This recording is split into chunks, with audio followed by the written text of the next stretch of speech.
허리도 아프고. 원장님들 바로 어디 좀 진단 살짝 목 좀. 빨리 병원 가서 진료를 보고 치료를 받아야 되겠습니다.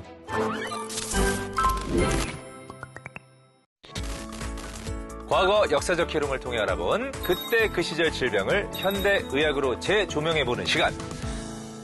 잘 지내셨죠?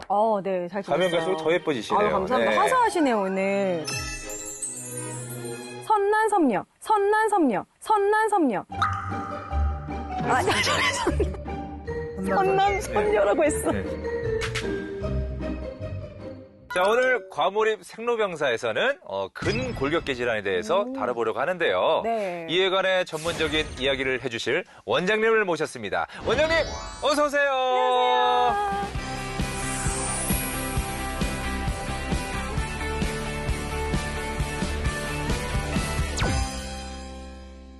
우리 원장님 성함이 박장수이신 거잖아요. 네. 저는 그래서 장수 마치 이게 병원 이름이 그래가지고 오래 사는 장수라고 그렇죠, 생각했는데 성함이셨네요? 네. 본명이시죠? 네, 본명입니다. 예. 예. 본명이시죠? 네, 본명입니다. 예. 예. 왠지 관상을 이렇게 뵙게 되니까 백수하실 것 같은 느낌이 듭니다. 이름처럼.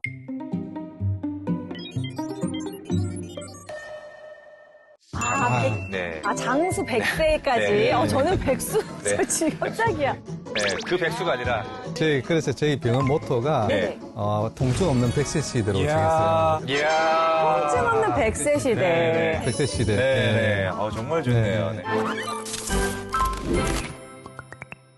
근골격계 질환에 대해서 이야기를 나눠볼 거라고 이렇게 소개를 드렸는데 사실 익숙치 않아요. 근골격계. 근육과 네네. 골격? 네. 그렇죠. 일단 저를 포함한 많은 분들이, 우리 구독자분들도 그렇고 시청자분들도 그렇고 네네. 근골격계 질환이 뭐지라고 이렇게 생각하실 텐데 우리 전문가의 원장님께서 근골격계 질환에 대해서 쉽게 설명 좀 이렇게 부탁드리겠습니다. 네, 알겠습니다. 근골격계 질환은 네. 이제 우리 몸의 중요한 구조물들이죠. 네. 근육, 근육. 그다음에 근육이 뼈에 붙여가는 건. 인대, 뼈와 뼈를 연결해주는 인대, 네. 그리고 또 뼈, 네. 그리고 뼈 주위에 있는 신경, 조직들, 그런 근골격계 주변에 발생하는 통증과 손상을 다 말해요. 어깨, 무릎, 팔 다 생길 수 있어요. 그래서 네. 머리, 어깨, 무릎, 팔, 무릎, 팔. 이게 근골격계 송 아닙니까? 약간 체조도 되고. 네. 근데 이 말씀하신 부위들은 정말 우리가 일상생활 중에서 피로하고 불편하고 통증을 느끼는 부위들이잖아요. 나 목 담 걸렸어. 맞아요. 뭐 허리 아파. 허리 아파. 이런 데잖아요. 손 저려 이런 거 막. 그렇죠. 네네네네. 그게 다 해당되나요? 네, 맞습니다. 그러니까 장시간 좋지 않는 자세로 우리가 컴퓨터를 보면서 열심히 일하잖아요. 이렇게 머리 숙 이렇게 집중하듯이 막 이렇게 일을 열심히 하다 보면 목, 어깨 주변에 긴장이 되고 그렇게 되면 당연히 이제 피로감도 빨리 오고 네. 불편하죠. 요즘에 이제 또 운동을 많이 하시잖아요. 네. 그래서 뭐 골프 치시는 분들도 네. 골프 엘보도 오고 등산도 좋아하시는 분들 네. 하다 보면 또 이렇게 무릎 관절이나 발목 관절에 통증이 심해져서 또 고생한 분도 계시고 그걸 그냥 놔뒀을 때는 만사가 됐을 때 네. 결국 이제 퇴행성 관절 질환으로 또 넘어갈 수도 있어요. 퇴행성 관절 질환 근데 사실 저도 제가 막 전국을 다니면서 네네. 거의 뭐 집보다 차에서 생활을 진짜 많이 하거든요. 바쁘시구나. 진짜 많이 네. 하는데 막 누워있다 보면은 이 부분이 막 이렇게 저려요 막.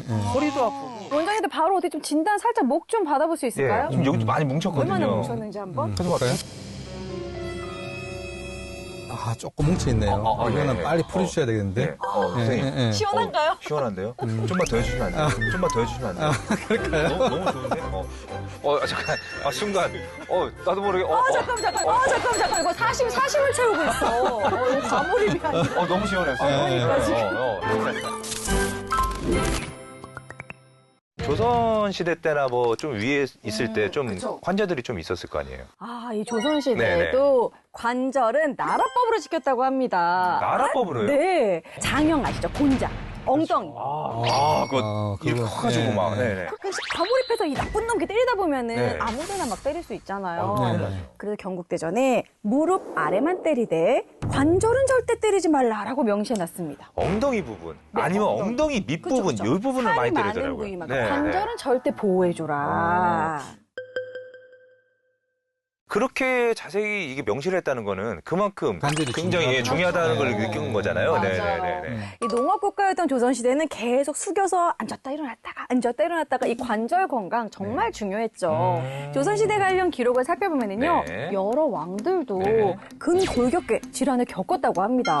왕들도요.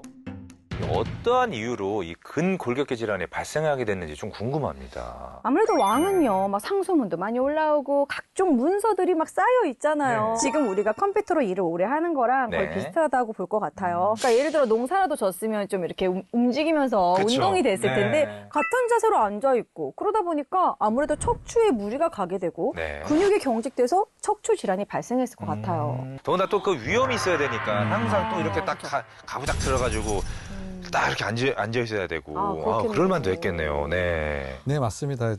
이제 우리 현대로 보면 이제 네. 오래 앉아서 근무하는 분들 많잖아요. 예. 사무직 근로자들은 안 그러면 오랫동안 서서 일하시는 분들 있죠. 뭐 미용사나 조리사나 또는 그런 분들한테는 근골격 질환이 훨씬 더 자주 발생한다고 돼 있어요. 몸을 움직여줘야 돼요. 맞아요. 예, 같은 자세로 있지 말고 네. 항상 자세를 스트레칭 시키고 네. 몸을 움직여주고 혹시 환자분들 중에 가수는 없나요, 선생님? 있을 수 있죠. 네.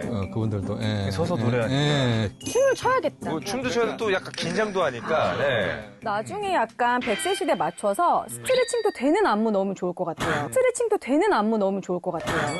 어르신들이 따라하면서 하나. 척추 건강. 뭐 이런 거 막 이렇게. 네, 건강 댄스 이런 거 좋을 것 같아요. 그러니까요.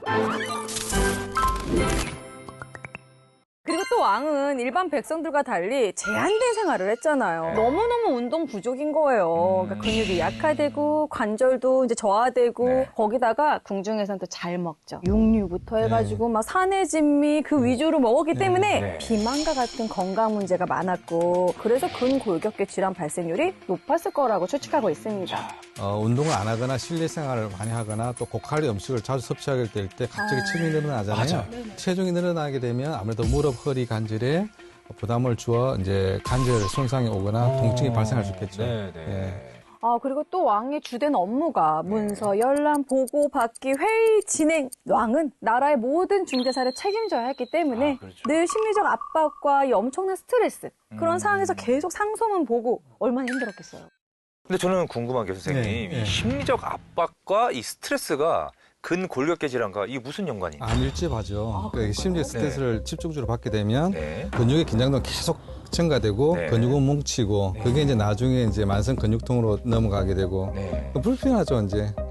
그렇죠. 네. 평균 수명이 40에서 50대였던 시기에 영조대왕 있잖아요. 예. 근골격계 질환을 피할 수 없었을 것 같아요. 워낙에 오랫동안 이 왕자에 딱 앉으셔가지고 영조가 장수했다는 것도 아시고 이제 뭐 네. 척척 박사 이제 역사 박사가 되고 있어요 지금. 긴장하세요. 네. 저 공부하고 있습니다. 네. 긴장하겠습니다. 제가 노래를 연습할게요 이제. 네.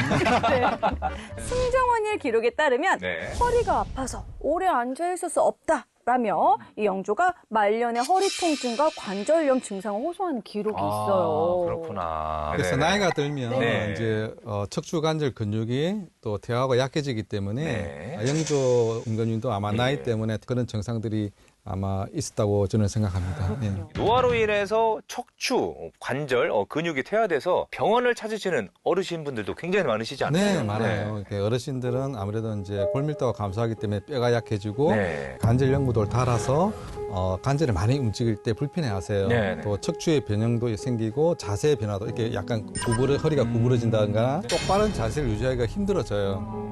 불편하니까. 네, 네. 그래서 이제 일상적인 활동을 할 때 조금 많이 힘들어할 수가 있어요. 이렇게 어르신분들 어떻게 치료가 이루어지나요? 가장 중요한 거는 일단 통증을 완화시켜야 돼요. 아프시니까. 네.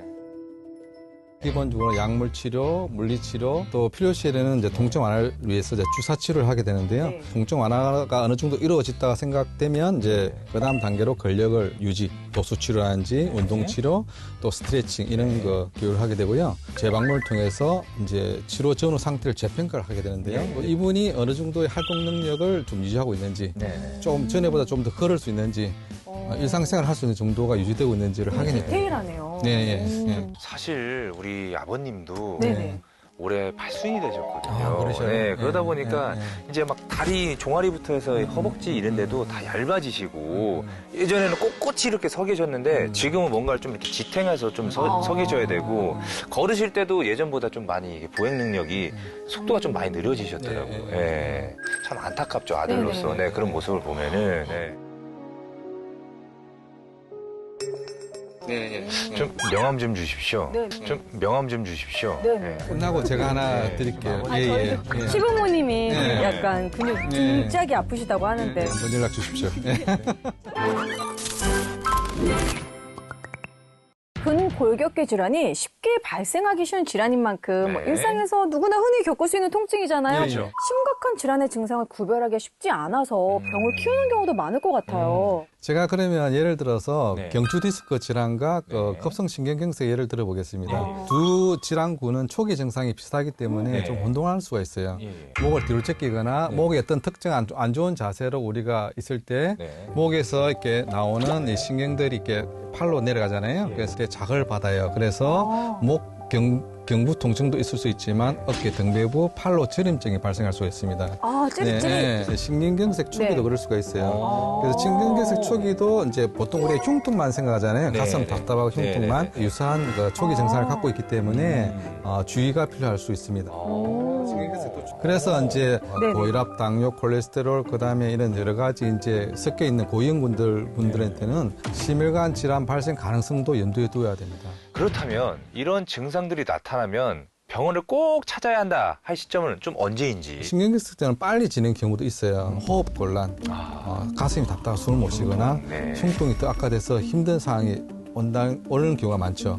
그런 경우는 빨리 시간 놓치면 안 되니까 빨리 네. 병원을 가서 진료를 보고 치료를 받아야 되겠습니다. 네. 그러면 근골격계 질환에 따라 이게 좀 치료 방법이 다르겠네요. 네, 물론입니다. 그래서 증상과 상태에 따라서 치료 방법이 달라지는데 네. 저는 비수준 통증 치료 방법을 추천드립니다. 오, 비수술죠. 오. 이제 보통은 이제 대행성 이제 간질염 초기나 중기 네네. 이런 경우에는 이제 비수술 치료를 통해서 관절염의 진행을 늦출 수가 있습니다. 그래서 이제 요즘에 이제 재생 치료 목적으로 PRP 주사를 한다거나 안 그러면 이제 이 무릎 관절 주위에 신경들이 있어요. 통증을 느끼는 신경들.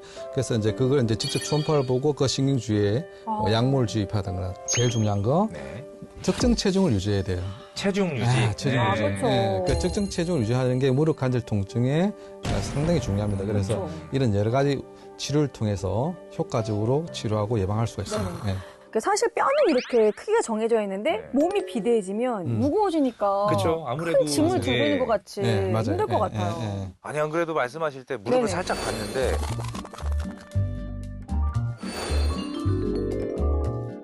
굉장히 좋으십니다. 굉장히 좋으십니다. 그래서 지금 이 무릎 상태가 지금 살짝 보면은 딱 보면은 네, 딱딱하신가요? 적정하게 살이 붙어 계시고 네, 딱 근육량도 딱 좋으시고 네.